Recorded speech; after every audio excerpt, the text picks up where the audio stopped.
बिस्मिल्लाहिर्रहमानिर्रहीम। अस्सलाम वालेकुम नाज़रीन, नवाब वक्त टुडे में खुशामदीद और सुबह बखैर। मैं हूँ एहतशाम रहमान। प्रोग्राम का आगाज़ करेंगे किताब हिदायत से। अल्लाह के नाम से जो बेइंतहा मेहरबान रहम फरमाने वाला है। नादानों, क्या वो नहीं जानता बंदों के अहवाल को जिसने उन्हें पैदा किया है। वो बड़ा बारीक बीन, हर चीज़ से बाखबर है।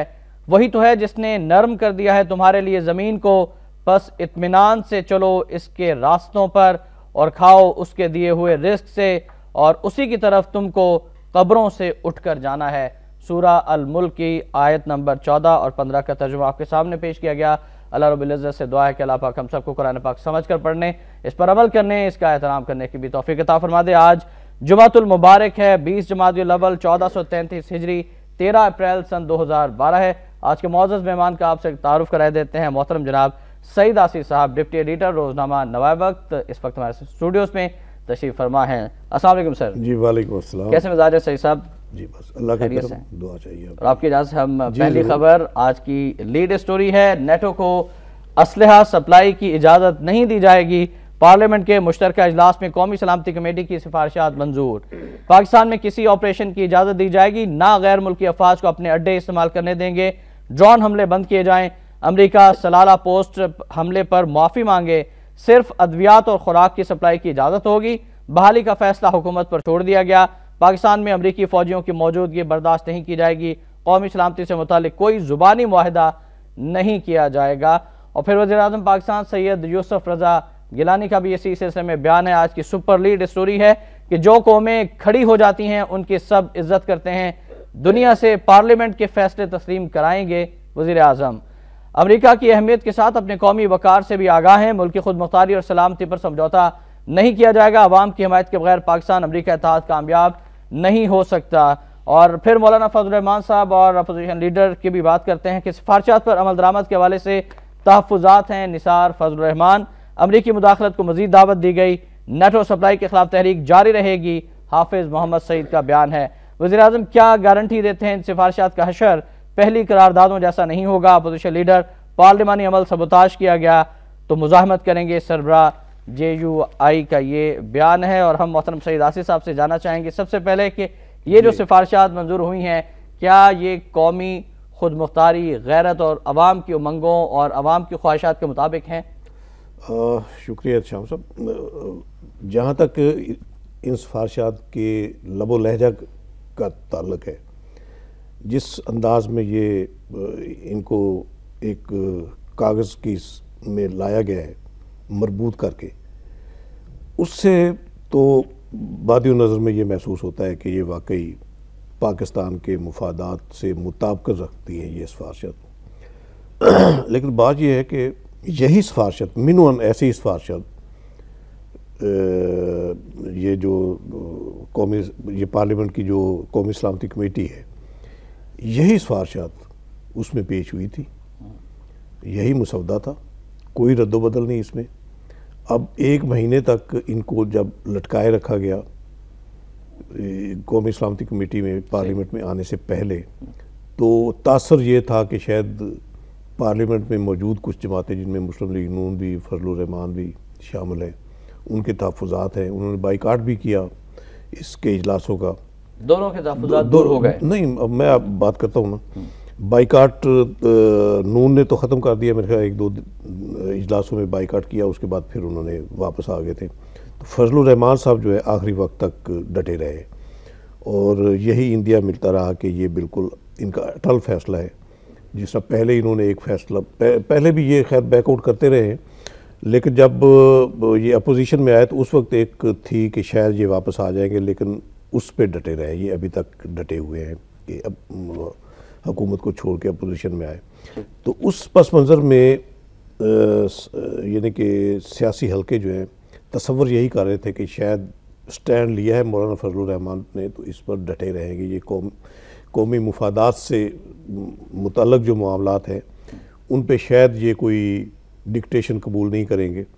लेकिन कल यकायक जिस तरह कार्रवाई हुई, यानी कि परसों इनकी मुलाकात हुई जरदारी साहब से, मौलाना फजल रहमान की इंडिया मिल गया कि ग्रीन सिग्नल है, तो उसकी रोशनी में ही फिर पार्लियामानी कमेटी का इजलास हुआ उसमें सिफारशात मंजूर होंगी। और झटका किया फिर, जैसे एक रिवायत है हुक्मरानों की कि इत्तेफाक राय की फ़िज़ा जब पैदा होती उन्हें नज़र आती तो झटका कर बिल्कुल देर नहीं लगाते, उसी वक्त पार्लियामेंट का इजलास तलब किया, सिफारशात पेश की और मंजूर करवा ली, मुतफिका मंजूरी होगी, यही वो चाहते थे। और अमेरिका बहादुर खुश हो गया।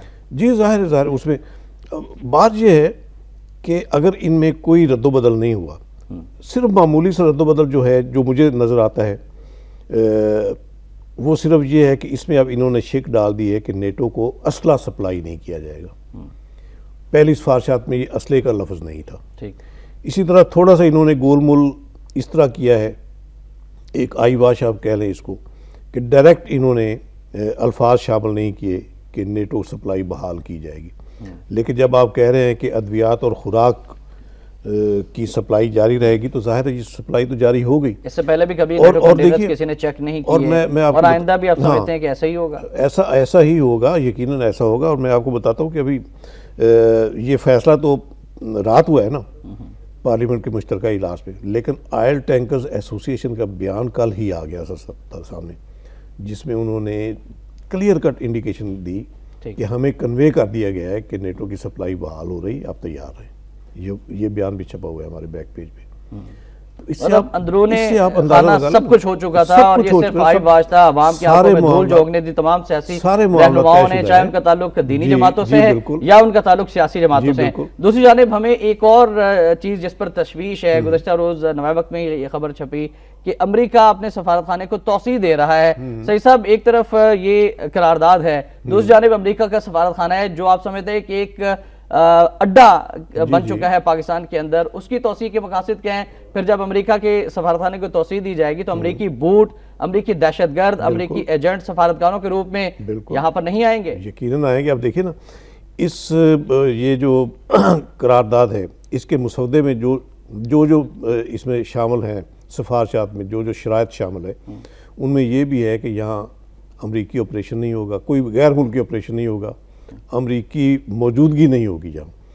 अगर मिनोअन इन सिफारशात पे अमल हो जाता है, अल्लाह करे कि हो जाए, जिसकी तवक्को कोई नहीं है, तो उसके बाद से पार्लियामेंट के फैसले तस्लीम करवाएंगे। अल्लाह करे, मैं तो कहता हूँ कि अल्लाह करे कि ऐसी फिजा बन जाए। प्राइम मिनिस्टर साहब ने जो ये दावा किया कि पार्लियामेंट की बालादस्ती को तस्लीम कराना है उन्होंने, अगर ऐसा ही होता तो बालादस्ती पहले भी तस्लीम हो सकती थी।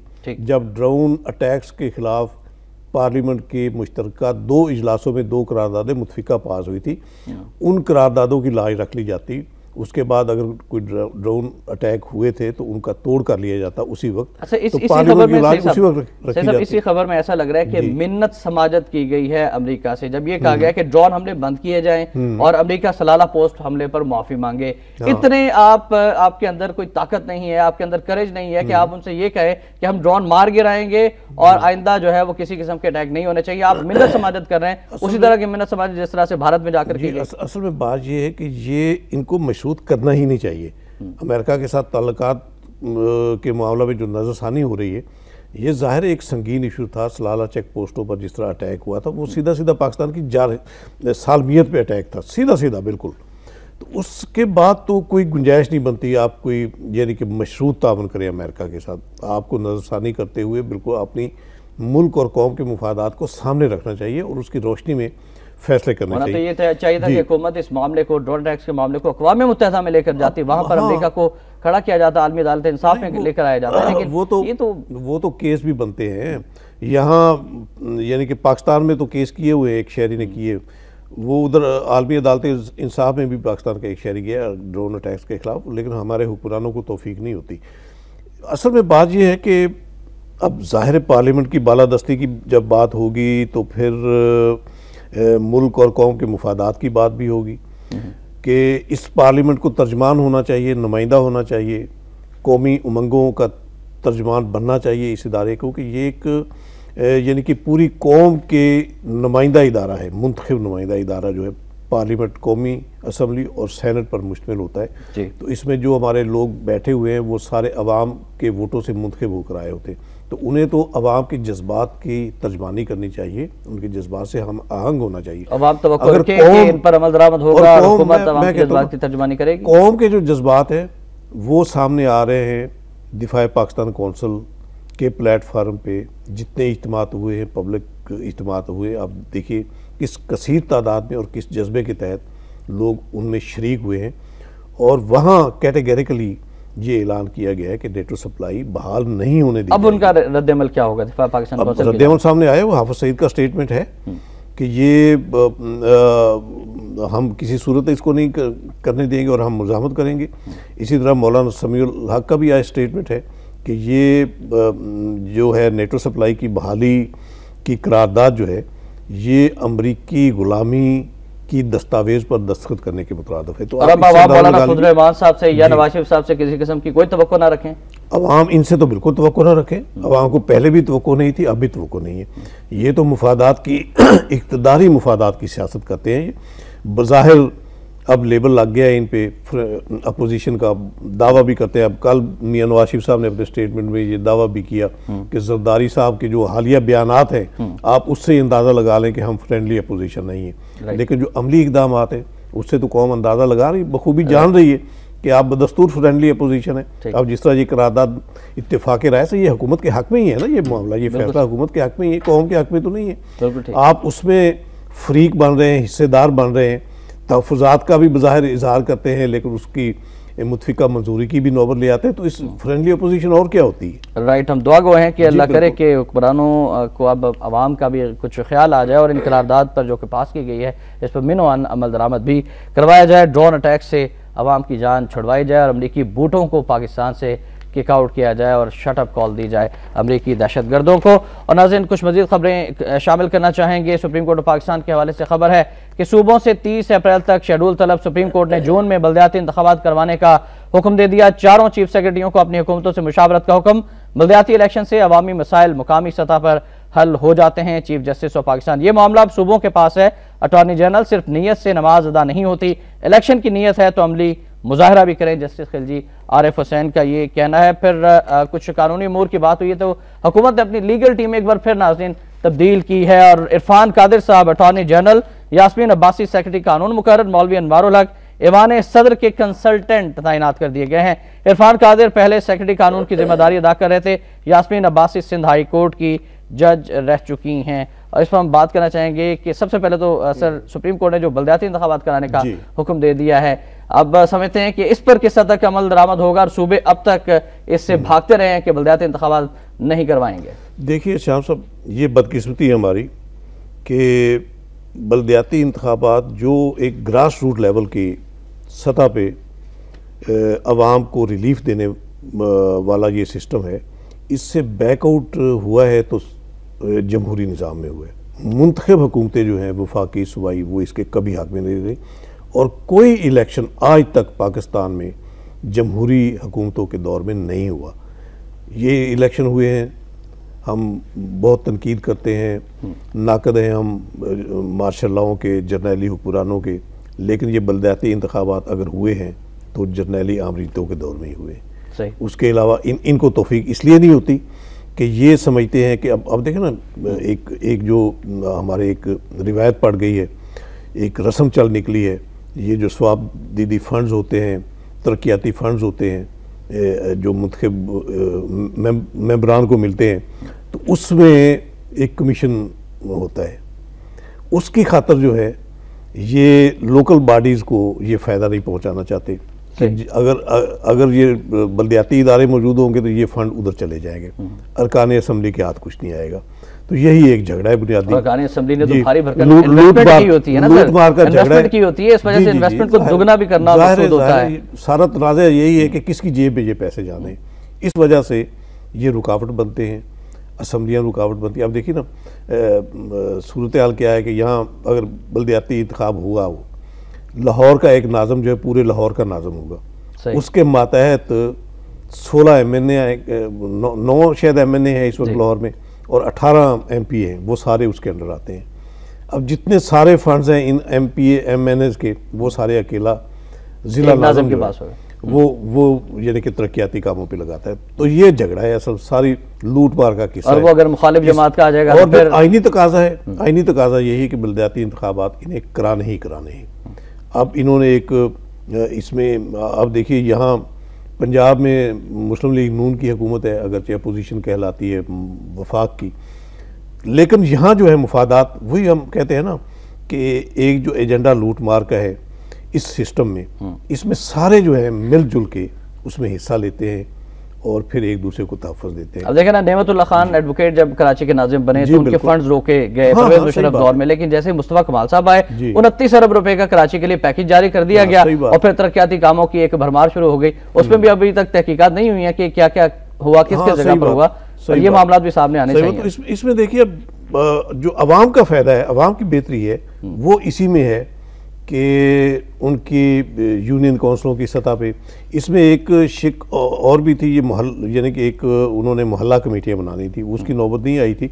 अगर ये सारा सिस्टम इस तरह चलाया जाए ना तो ये बिल्कुल प्रैक्टिकली लोगों की घर की दहलीज पे उन्हें बिल्कुल आवाम को सहूलत थी और वो जाकर नाजिम को पकड़ लेते थे कि भाई ये काम करो।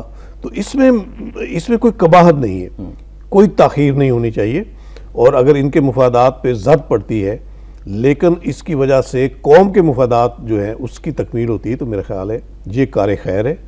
सुप्रीम कोर्ट ने इसको टेकअप किया हुआ है और जितने इश्यूज हैं ये हमारी कोर्ट के फैसले पर अमल दरामद होना चाहिए, ज़रूर होना चाहिए, और भी बहुत से फैसले जिन पे अमल दरामद होना चाहिए, और अभी और फैसले आने वाले हैं जो अमल दरामद का तकाजा करेंगे। तो ज़ाहिर मुल्क में कानून और इंसाफ की अमलदारी होगी, तब ही इस मुआशरे में जो है अवाम जो है, आम आदमी, उसे कुछ रिलीफ मिलने की तवक्को पैदा। बिल्कुल सही सर। पाक फौज तेरी अज़मत को सलाम पेश करते हैं और इसी वाले से खबर भी शामिल करना चाहेंगे। 11 रेस्क्यू ऑपरेशन में तेजी, इमदादी टीमें दबे अफराद से चंद फुट दूर रह गईं।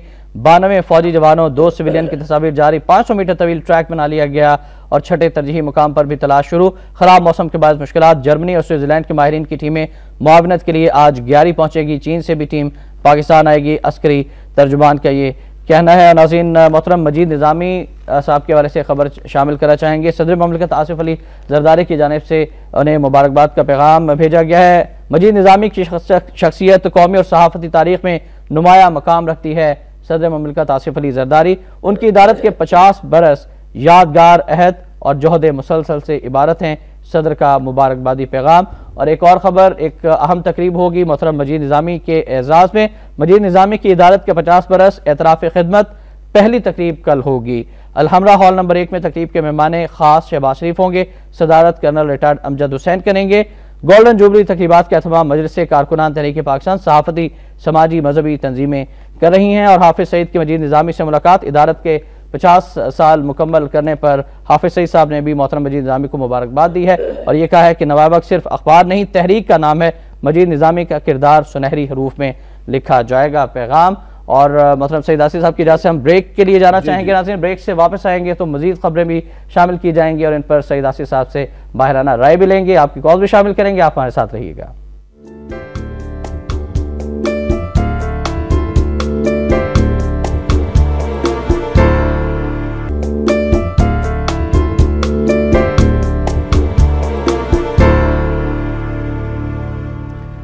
टुडे में एक बार फिर आपको खुशामदीद कहते हैं। नाज़रीन, हमारा नंबर है 0423631169 और आप कॉल कर सकते हैं। मोहतरम सईद आसिफ साहब से बात भी कर सकते हैं। सही साहब, अगर आपकी इजाज़त तो पहले कॉलर शामिल कर लिए जाए।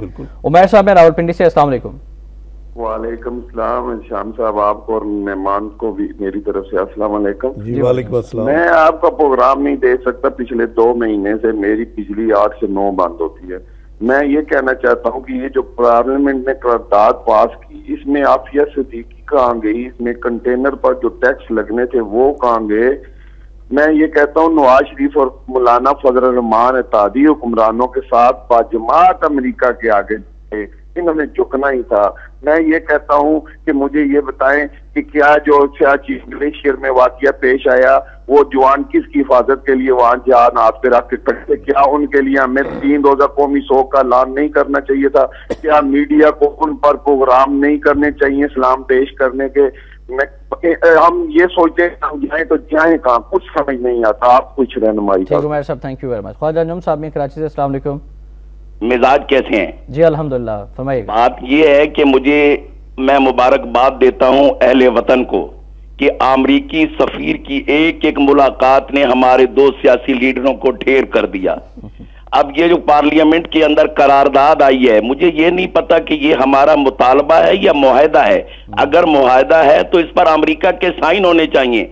दूसरी बात आपको बड़ी हैरत अंगेज बताता हूं कि इनके कंटेनर चेक करने की कोशिश की गई थी चंद महीने पहले, उन कस्टम ऑफिसर्स को मुअत्तल कर दिया गया, अभी तक वो अपनी नौकरियों पर बहाल नहीं हो सके।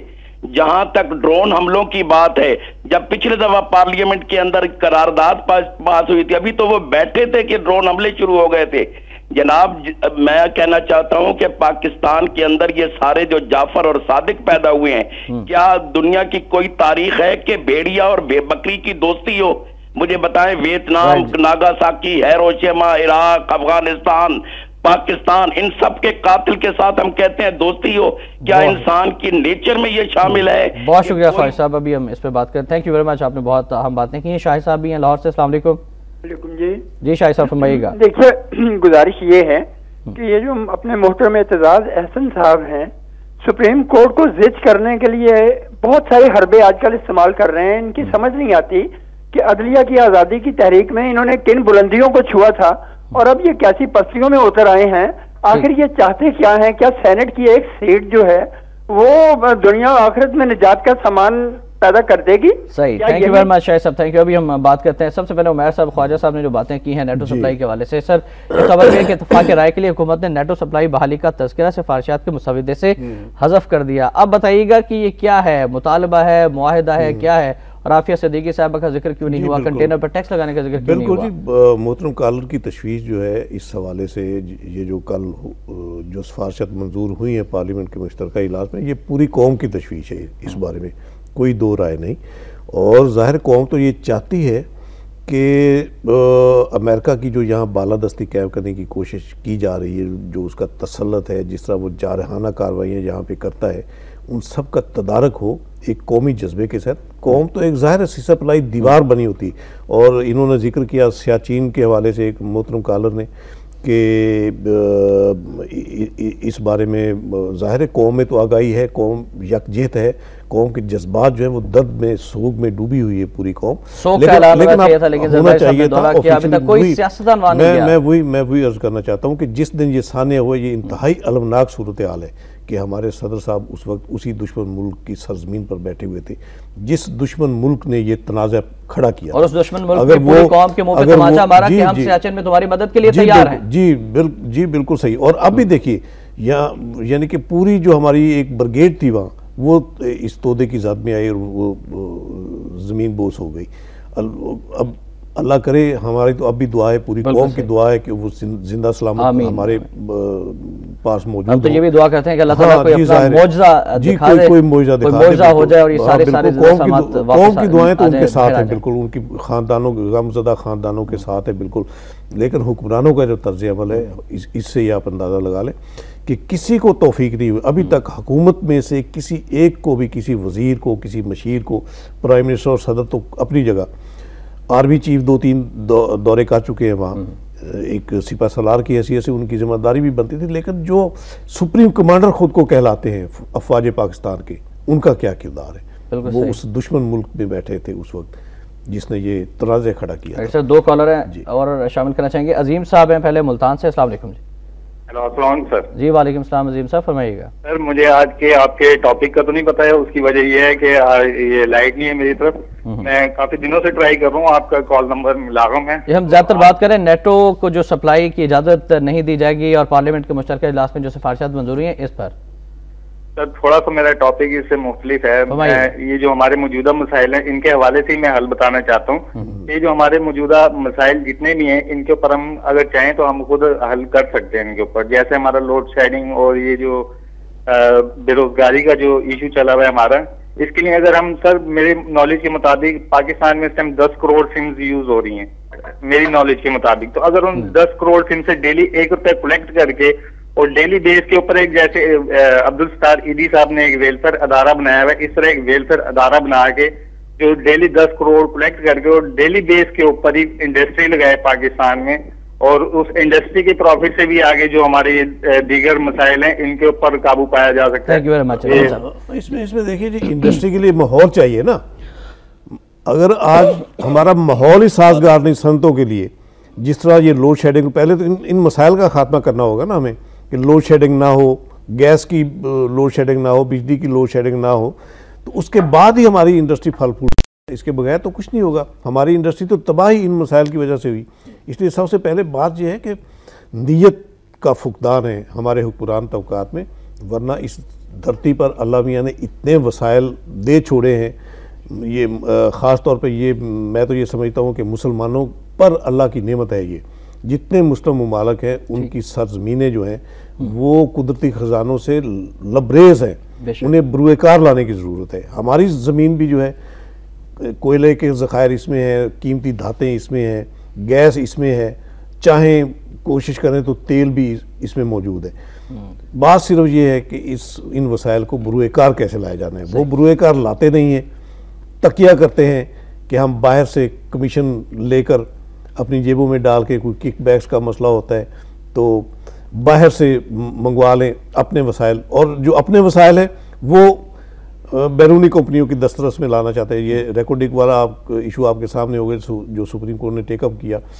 तो अगर हम सिर्फ जो थर्कोल जो है ना, अगर उसको ही हम सही मानों में इस्तेमाल करें तो उससे हमें सिर्फ बिजली नहीं मिलेगी, तेल भी मिलेगा और गैस भी मिलेगी, तीनों चीज़ें मिलेगी। सिर्फ थर्कोल की जो अल्लाह मियाँ ने हमें जो एक कुदरती वसीला दिया है, बिल्कुल बात सिर्फ नीयत की है। अगर नीयत हमारे हुक्मरानों की ठीक हो जाएगी तो कोई मसला नहीं। बिल्कुल सही, नमाल बिन नियत। कुछ मजीद कॉलर हैं, लाहौर से साकिब साहब हैं हमारे साथ। अस्सलाम वालेकुम।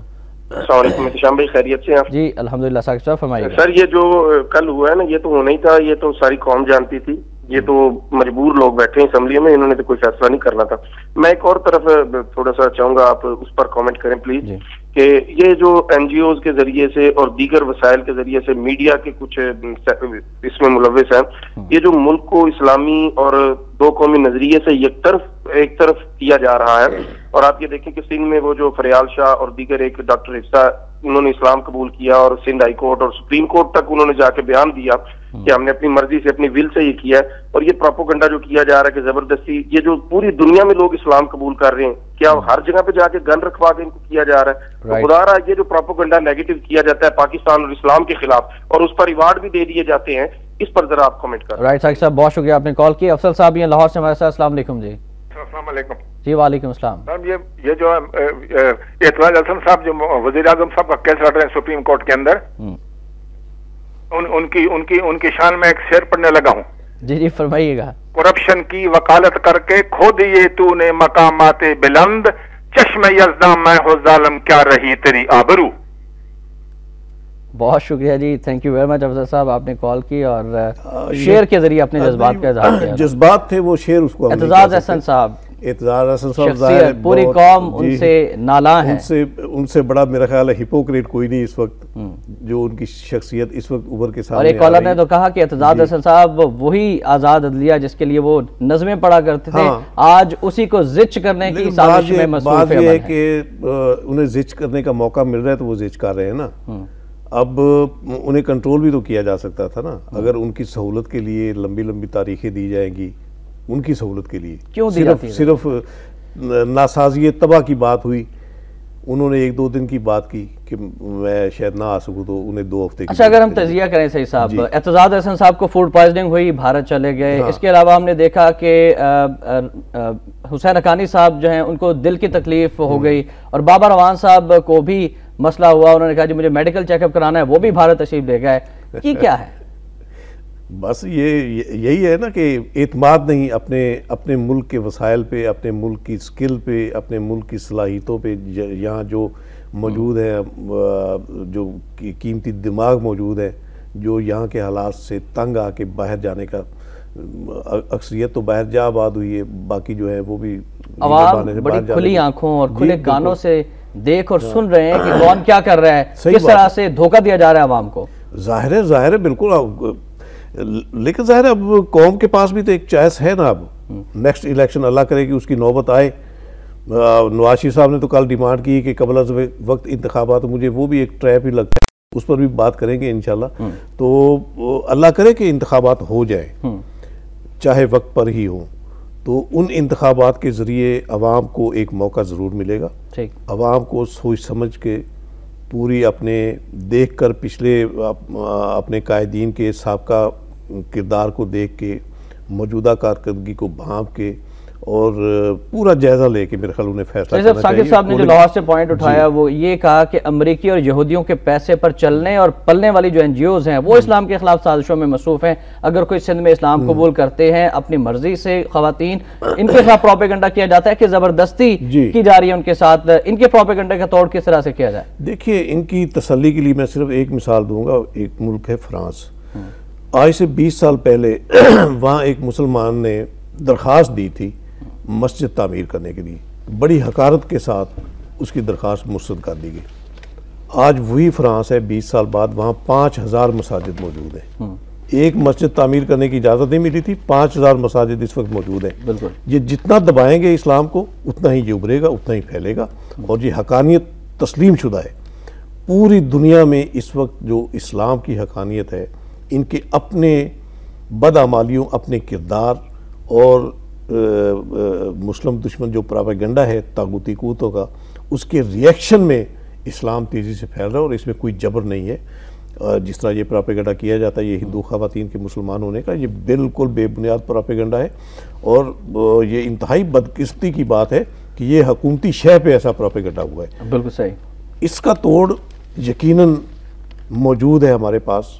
हमारी जो गालिब अक्सरियत है इस मुल्क में, ये मुस्लिम मुआशरा है। यहाँ किसी को ऐसा इस्लाम के ख़िलाफ़ खुल खेलने की इजाज़त नहीं दी जा सकती और पूरी दुनिया में जो है एक लहर जो है शऊर की, बेदारी की मुस्लिम उम्मा में जो इस वक्त मौजूद है, वो इंशाल्लाह तगूती कूतों के जो अज़ाइम हैं वो नेस्तो नाबूद होंगे। इंशाल्लाह तगूती कूतों के जितने भी अज़ाइम हैं वो नाकाम बना दिए जाएंगे। और नाज़रीन, तमाम कॉलर्स के मशकूर हैं और अब बढ़ते हैं आज के नवाब कॉलम की जानिब।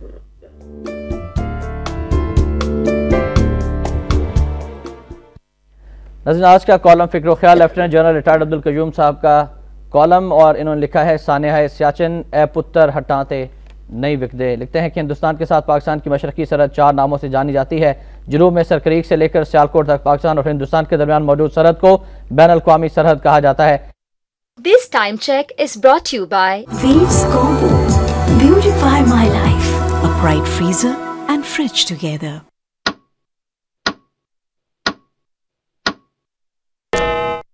सियाचिन ग्लेशियर के इलाके में अपनी कोपे माटी में भेजना शुरू की तो ताकि इस बर्फपोश खित्ते पर हिंदुस्तान अपना कब्जा जाहिर कर सके। आगे लिखते हैं कि सियाचिन का बल्ती जुबान में लफ्जी मतलब गुलाब के लातादाद फूल हैं। ये ग्लेशियर कुतुबैन शिमाली और जनूबी से बाहर दुनिया का सबसे बड़ा ग्लेशियर है। इसके दोनों तरफ फलकबोस पहाड़ियां हैं। दुनिया की 14 बुलंद तरीन चोटियों में से 8 चोटियां इस इलाके में हैं। आगे लिखते हैं कि ऐसे मुश्किल तरीन हालात में पाकिस्तान के सिपाही जब 20,000 फुट की बुलंदी पर बैठा कौमी सरहदों की हिफाजत के लिए जान की कुर्बानी देने से भी गुरेज नहीं करता, तो दुख से यह कहना पड़ता है कि इस्लामाबाद और कराची और लाहौर की फिजा में गूंजते सैकड़ों टीवी चैनल्स में से कुछ अफवाज पाकिस्तान के इदारे पर नाजायज कीचड़ उछालने से नहीं थकते। ये सुनकर अल्लाह गवाह दिल खून के आंसू रोता है। और तमाम चैनल्स को भी और तमाम मीडिया को भी देखना चाहिए कि किस तरह से पाक फौज कुर्बानियाँ दे रही है और सलाम पेश करना चाहिए पाक फौज को। और हम पूरी कौम के साथ मिलकर पाक फौज के जवानों को सलाम पेश करते हैं और बढ़ेंगे आज के नवा वक्त इदारे के नाम।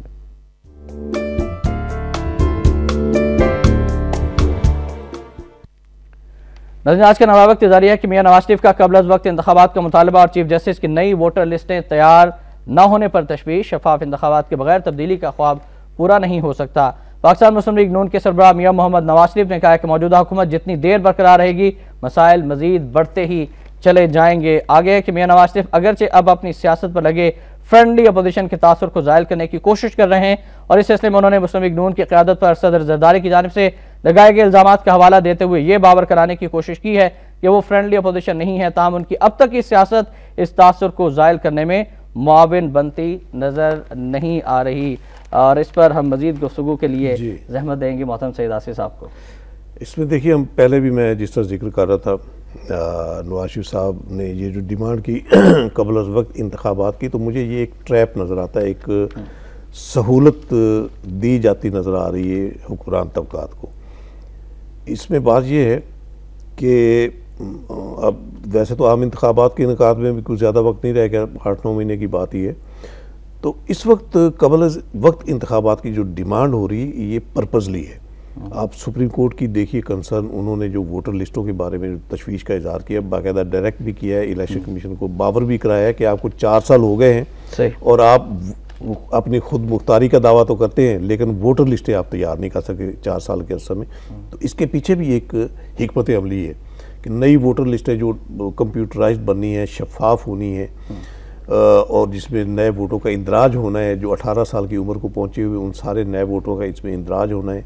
तो अब देखिए ये जो मौजूदा वोटर लिस्ट है, खुद इलेक्शन कमीशन ने ये ऐलान किया था, इतराफ़ किया था कि इसमें 3 करोड़ से ज़्यादा वोट जाली हैं। सही, उसमें कुछ डबल वोट हैं, कुछ फौत हुए जो हैं वो भी शामिल हैं, जो एक जगह से दूसरी जगह चले गए वो भी लिस्टों में शामिल है। तो ये सारी तकाजा था कि इन लिस्टों को अपडेट करके नई लिस्टें बनाई जाए।